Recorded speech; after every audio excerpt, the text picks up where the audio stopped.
সামাজিক যোগাযোগ মাধ্যমে ৪৮ ঘন্টায় ৩৫ শিশু নিখোঁজ হওয়ার খবরকে গুজব বলে উড়িয়ে দিয়েছেন ঢাকা মহানগর পুলিশ। রবিবার এ প্রসঙ্গে ডিএমপি অতিরিক্ত commissioner crime and operation Khandaker Mahiduddin বলেন, ৪৮ ঘন্টায় ৩৫ শিশু নিখোঁজ হয়েছে এমন কোনো তথ্য ডিএমপির কাছে নেই।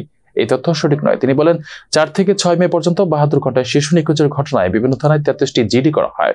জুন মাসে ৪ থেকে ৬ তারিখ পর্যন্ত ৭২ ঘন্টায় ৩৬টি জিডি করা হয়। একইভাবে ৪ থেকে ৬ জুলাই ৭২ ঘন্টায় ৩২টি জিডি করা হয়। নিখোঁজ শিশুদের বেশিরভাগ পরবর্তীতে সন্ধান পাওয়া গেছে। এর আগে শনিবার সকাল থেকে ৪৮ ঘন্টায় ৩৫ শিশু নিখোঁজ এমন একটি পোস্ট ফেসবুকে বিভিন্ন গ্রুপে ব্যক্তিগত আইডির মাধ্যমে ছড়িয়ে পড়ে। এতে বলা হয়, ব্রেকিং নিউজ, গত ৪৮ ঘন্টায় ঢাকা ও চট্টগ্রামে ৩৫ শিশু নিখোঁজ হয়েছে।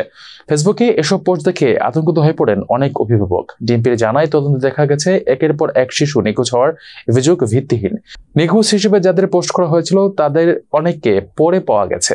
সামাজিক যোগাযোগ মাধ্যমে সম্প্রতি শিশু নিখোঁজ সংক্রান্ত পোস্ট পুলিশ হেডকোয়ার্টার্সে নজরে এসেছে।